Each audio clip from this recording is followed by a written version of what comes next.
For 3 hours there had been nothing on the road but Tyler and the dark. And the dark went on like water. He kept the truck at a steady 60, both elbows on the wheel, watching the white line come and go. The high desert ran flat and silver under a half moon, sage to the edge of the world. Somewhere behind him in the trailer, 20 head of cattle stood swaying with the road. He could hear them when he cracked the window, the shift of hooves, the wet pull of breath. He had named 4 of them by now. He did it just to keep himself awake. The old red cow, he called Sister. She leaned into the others the way his little sisters leaned into him on the couch back home, all elbows and no apology, taking the warmth like it was owed. The steer with the torn ear was Ute, for a linebacker he played against in October. The 2 black heifers he could not tell apart in the dark, so they shared a name. Both of them were June. He was 17 years old. He was Go-Shoot, raised in Ibapaw, where the reservation runs up against the Deep Creek Mountains and the land keeps its own council. He was lean from summers on horseback and winters fixing fence with his grandfather in weather that cracked your hands and froze the wire to your gloves. This was the run that was supposed to make him. Down through Ely, alone, overnight. A full trailer, the whole way. Do it clean and his grandfather would stop riding along.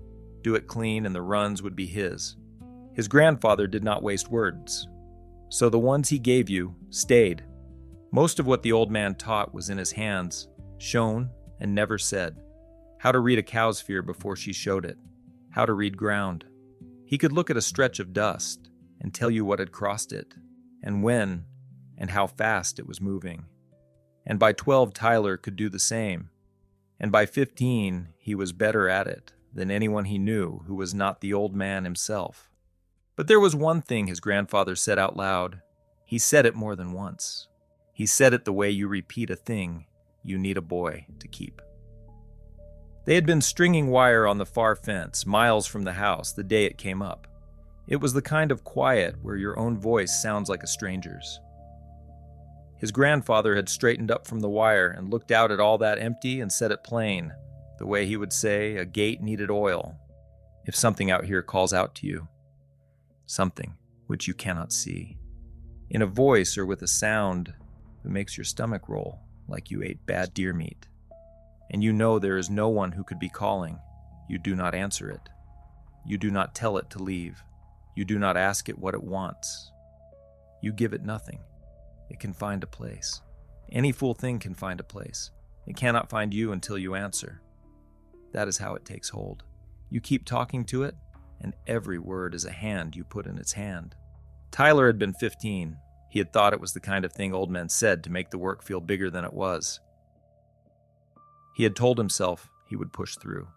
A real driver did not pull over every hour like a kid. Now the coffee from Ely sat low in his gut like a fist. There were no lights ahead. None behind. When the sign came up, he almost missed it. A square of reflective green gone soft with road dust. Rest area, 2 miles. The turnoff took him off the highway onto a graded dirt road that ran out toward nothing. That was the first thing that sat wrong. A rest stop belonged beside the road. Lit. Close enough that the trucks going by were a kind of company. This one had been set back a half mile or more, down to where the highway's hum thinned, and then was gone. The state had built places like this in his grandfather's day and then built the new highway a little different and let the old ones fall off the map. That was the story he told himself. It was a good story. It explained everything except why the sign was still up. At the end of the road, his headlights found a low concrete building. One door, no windows. A gravel lot the sage was taking back at the edges. No lamp on a pole. No machines humming against the wall. A sign that had lost whatever it once said. He sat a moment with the engine running. The cattle had gone quiet with the truck stopped. The half moon laid everything out in shades of gray. It let him see how far the flat ran in every direction, and how nothing moved on it. Not a jackrabbit, not the wind. The night had quit making its small sounds the way a room goes quiet when you walk in on a conversation. He cut the engine. The quiet that came in behind it had a size to it. The gravel took his boots one crunch at a time, loud as gunshots in all the nothing. The building's door was steel, rusted at the hinges, and it dragged on the concrete when he hauled it open. Inside, brick walls. A pit toilet under a heavy steel lid, a smell of old bleach laid over something older underneath. There was a bolt on the inside of the door, a flat steel slide as long as his hand, and he threw it out of habit, the way you latch a gate behind you, even in an empty field. There was no one for 50 miles to walk in on him. He sat, and for the first time in 3 hours, he let his shoulders come down. That was when the cattle started. It was not the shift and grumble of animals in a trailer. This was the high broken sound they made when something was among them.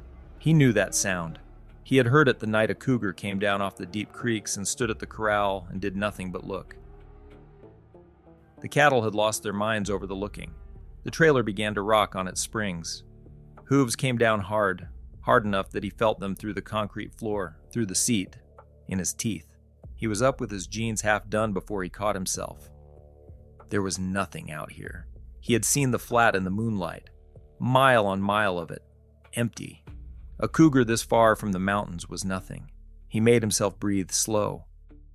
He told himself a story about a coyote, a smell carried on the wind, anything. Then something hit the door, not a knock. A knock is a question. This was a blow. Flat metal struck flat. It rang the whole door like the inside of a bell and went straight up his spine. He came off the toilet and put his back to the brick. He waited for it to be the wind, a loose branch, the building settling in the cold. It came again. And then it waited. And the waiting was worse than the sound. A branch does not wait. 3 more came in a row. Even and unhurried. Spaced the way a man spaces them when he has all the time there is. He did not answer. Some animal part of him kept his mouth shut and his body still. It was older than the part that named cattle and pushed coffee. The blows stopped. The quiet came back. He stood in it a long time, long enough that his legs began to shake from holding so still. And then he could not help himself. He leaned in. He set his ear against the cold steel to hear what was on the other side. The door took the next blow an inch from his face. The whole sheet of it bucked inward against the bolt and caught him across the cheekbone, and he went down onto the filthy concrete, with white sparks in his eyes and his ears ringing like the door.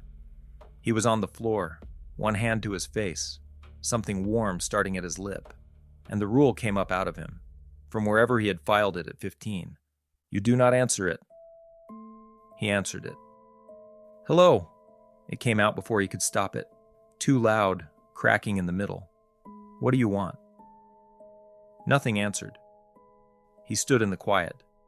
He could not have told you whether it was the desert that had gone still or only him. He got a hand on the brick and pulled himself up. Hello? The not answering was its own kind of answer. A person answers. A person out here at this hour finds a parked truck and a barred door and calls back, asks if you are hurt, tells you to come on out. This gave him only the silence and let him stand in it. And he understood. The way you understand a thing in your body before your mind will say it. Whatever was on the other side of the steel was not a person, and it was in no hurry at all. I have a gun. His voice did the shaking for him so he would not have to. You hear me? I have a gun in here. The answer to that was the cattle. They went up all at once into a sound he would carry the rest of his life, and under it, small and clear and deliberate, came the rattle of the trailer's gate latch being worked. The pin lifted. He knew the sound of that pin. He had thrown that latch 10,000 times. Everything his grandfather had built him toward stood up in him at once. If the gate came open, 20 head would go out into that dark. He would never gather them, not alone, not on foot. The run would be lost, and worse than lost. He did not decide to open the door. His hands decided. He threw the bolt and shoved the steel and came out of that little room ready to swing at whatever was there. The lot was empty. The moon laid it all bare for him. The gravel, the sage, the truck, and the long, pale trailer. Nothing stood in any of it. The gate hung open on its hinge, swung wide, and the cattle had not run. They stood packed to the front of the trailer, all 20 pressed into the steel as far from that open gate as their bodies would take them. And every one of them had its head turned the same way. Not toward him, not toward the gate and the freedom of the flat, toward the little concrete building he had just walked out of. He looked where they looked. The doorway was a black square. Nothing stood in it. He went to the gate on legs that did not feel like his. He swung it up and threw the pin. The cattle did not so much as shove against it, which was wrong. All of it wrong. Cattle do not stand quiet with an open gate at their backs. Then he did the thing his grandfather had trained into him before he was tall enough to see over a fence rail. He read the ground. He walked the lot with his phone held low, throwing its little white cone across the dust. And the dust told him what dust tells. It lay soft and pale and unbroken, a page with one sentence on it. His own boot prints went out to the building and back, plain as writing. There were no others, not at the door, not at the trailer, where something had lifted a latch pin 30 seconds ago, with him standing close enough to hear it breathe. Not at the edge of the sage. Nowhere in all that ground but his. He was good at this. That was the horror of it. A coyote leaves sign. A man leaves sign. A cougar leaves sign you have to work for, but it leaves sign. He crouched there with the phone shaking in his hand, and the dust said, plain as his grandfather's voice, "Nothing has walked here tonight, but you." He climbed into the cab and slammed the lock down. The hammer he kept in the door pocket, a framing hammer with half the handle taped, found its way into both fists without him asking it to. Only then did he reach for the keys to start the engine and put the whole place behind him in his mirrors. His pocket was empty. He went through all of them. Both jackets, the seat, the floor, down on his knees in the cab with the dome light burning. He knew before he finished where they were.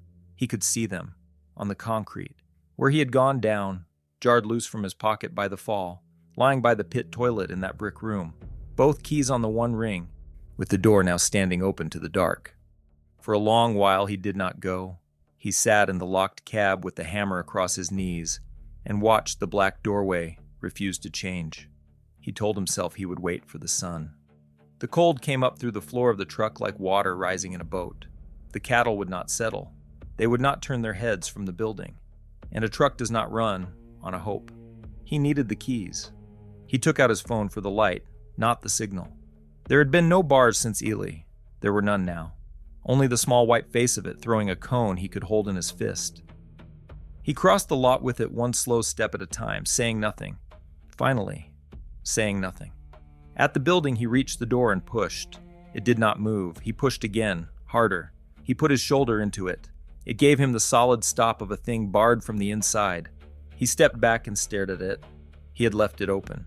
He had walked out and left it standing wide. The bolt was an inside bolt. His own hand had thrown it an hour ago from the one side of that door a person could throw it from, and there was no inside left for anyone. He was the only one out here. His were the only prints in all that dust. He should have walked away then. Instead, he put his palm flat on the cold steel, and he did the thing he had been doing all night, the thing his grandfather had told him at 15 not to do.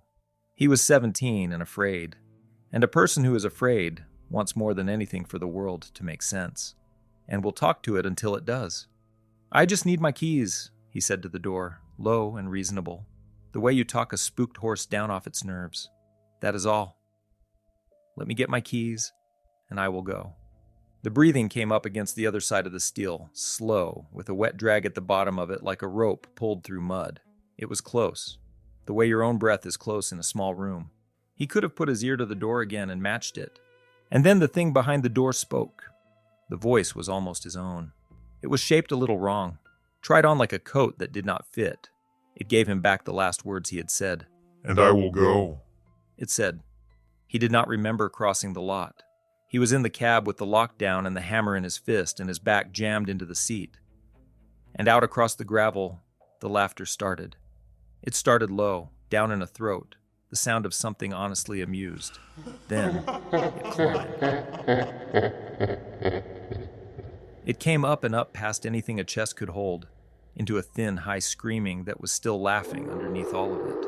It filled the lot, and the trailer, and the cab, and the inside of his skull. The cattle screamed with it.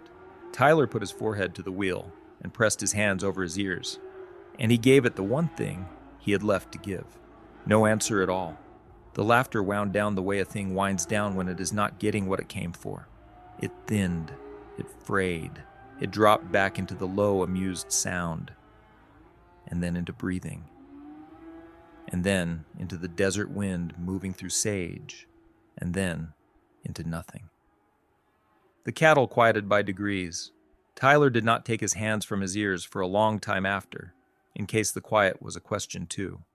The night got colder and older. The moon went down and took the gray light with it, and the dark that was left was the real dark, the kind the country had owned before anyone thought to string a wire across it. He sat in it and watched the place where he knew the doorway was. And sometime in there, out across the lot, his own voice started up. "Hello?" it said, from somewhere near the building. Quiet, careful, from out in the sage where nothing stood. "I am in here." It was not calling to him. That was the part that pulled the cold up through him worse than any blow on any door. It was not performing for him at all. It was practicing. It walked his words up and down the dark and turned them over, the way he had turned his grandfather's rule over at 15. It tried the sentence slow, and then it tried the sentence right, and the second time was very nearly perfect, and the third time was perfect. "I just need my keys," his voice said gently, out in the dark, to no one, "and I will go." Then it said something in his voice that he had never said, and that was the worst sound of the whole long night, and he could not afterward remember what the words had been.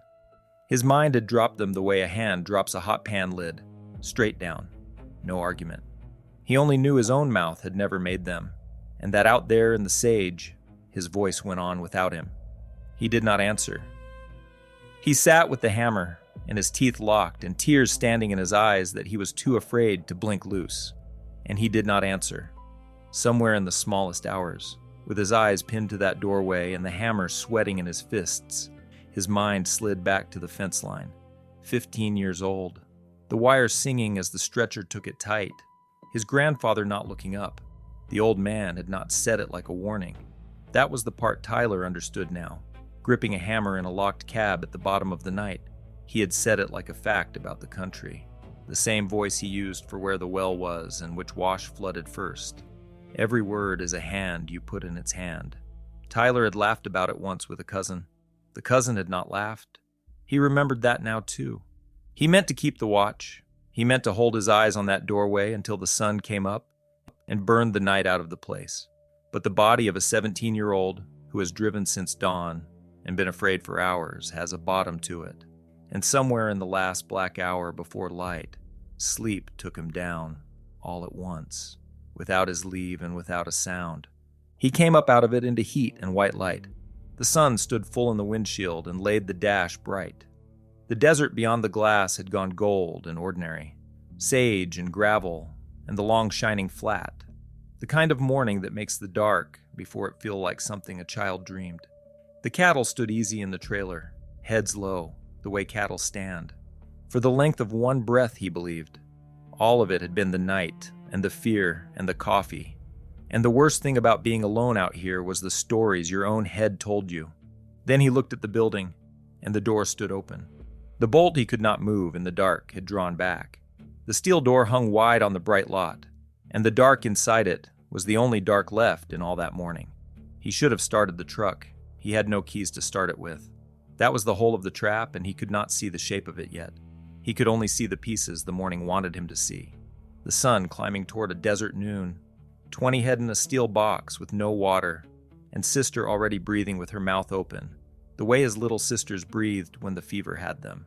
No bars on the phone, and no one coming, not by accident and not on purpose. He had wanted the run to be his alone, and it was. Nobody knew he had left the highway. From the road, half a mile out past the sage, nothing of this place showed at all. They would look for him along the route, when they looked. They would run the highway with their windows down, calling. The highway would tell them nothing. The highway had never seen him. He thought about walking out. He stood by the cab and looked up the dirt road to where it bent away through the sage toward the highway, half a mile, maybe more. And he ran it in his head the way his grandfather had taught him to run any piece of work before spending his legs on it. Walk out. Stand on the shoulder of an empty two-lane with his hat in his hand. He had seen 3 vehicles in the last hour of driving last night, and the morning would not be much kinder. Say a truck came inside an hour. Say it stopped, and say the driver had a phone that worked out here, which his did not. Then it was hours more, hours of Sister and the June heifers, and 18 others standing in a steel box, while the sun worked on it like a skillet. And cattle die of that? He had helped drag out the ones that died of that. And all the while, his keys sat 40 feet away in an empty room, in plain sight, in the daylight. 10 steps in and 10 steps out. That was the whole job, set against a walk and a wait and a herd cooking behind him. There was no choice in it at all. He could not see that the choice had been built that way. A trap does not look like a trap. It looks like the only sensible thing left to do. He needed the keys. The keys were in there. He crossed the gravel in daylight, and daylight made him brave, the way it makes everyone brave. He said it out loud, breaking the rule one more time without knowing it would be the last.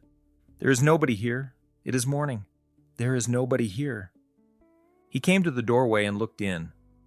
The room was empty and cold, colder than the morning had any business being, the cold of a cellar, of a root house, of a place the sun had given up on. And there, in the middle of the steel lid of the pit toilet, sat his keys, not fallen, not where he had gone down, not on the floor against the wall where they should have been. Set in the center of the lid, squared up, the truck key and the trailer key and the little brass tag laid out neat and careful, the way you set a thing down when you mean for it to be found. He understood it then, the way the cold in the room understood him. Something with hands had been in here. Something had gathered his keys off the concrete and carried them and placed them, careful, out in the open, where he would have to come all the way in to take them. He stood in the doorway, and every part of him that had grown up on that land told him to turn around. He went in anyway. He went in fast. He snatched the keys off the lid and closed his fist hard on the cold brass and turned for the door. The door swung shut. It came across the bright square of morning and met the frame with a sound, like the closing of the world. The bolt threw home on the outside. The dark came down over the room complete. He hit the steel with his shoulder, and it gave him nothing. He hit it with his fists until the brass keys cut into his palm. He reached for the inside bolt, the flat steel slide his own hand had thrown the night before, and his fingers found brick and cold steel and nothing else. He walked his hands across the whole face of that door in the dark twice, 3 times, fast and then slow. There was no bolt on the inside. There was no latch. There were not even the holes where one had been. There never had been. He stood in the black with the keys biting into his hand and let that arrive all the way. The bolt was on the other side. It had always been on the other side. And on the other side, there were no prints. And there was no person. And there was no one for 50 miles. And there was the sound of breathing settling against the steel. Patient, close, glad. In the dark of that little brick room, with the sun pouring gold across a desert that did not care, Tyler stopped. He stopped pulling at the door. He stopped the breath in his chest. He thought of his grandfather not looking up from the wire, 15 years old and the work too quiet, and the one thing the old man said out loud more than once. The way you repeat a thing you need a boy to keep. You do not answer it. You give it nothing. It cannot find you until you answer. Every word is a hand you put in its hand. He had answered it all night. Every hello, every threat he did not mean, every reasonable word he had pushed through the steel. I just need my keys, and I will go. He had stood in the dark and told it, over and over, exactly where he was, and that he was real, and that he was listening. He had called it to himself as surely as he called the cattle by name. So he gave it nothing. He pressed his back to the cold steel of the door, the only thing in that room he could put between himself and the rest of it, and he closed his mouth. He made himself as small and as silent as a stone at the bottom of a well, and he waited, and the breathing on the other side of the steel waited with him. The minutes went by. The light under the door was a thin gold line. It did not move. It did not change. Out in the lot a cow bawled once, Sister by the sound of her, and went quiet, and the quiet after was worse. No engine came down that dirt road. No engine was ever going to come down that dirt road. He had wanted the run to be his alone. A long time passed, long enough that he began to hope against everything. The breathing had gone quiet. The lot had gone quiet. Maybe a thing that lived on answers starved when you gave it none. Maybe silence was a door of its own, and he had found the bolt of it. He held himself still and held his tongue, and he let himself begin to believe, just a little. Then, soft against the steel an inch from his ear, patient as the desert, it knocked once, and waited for him to answer.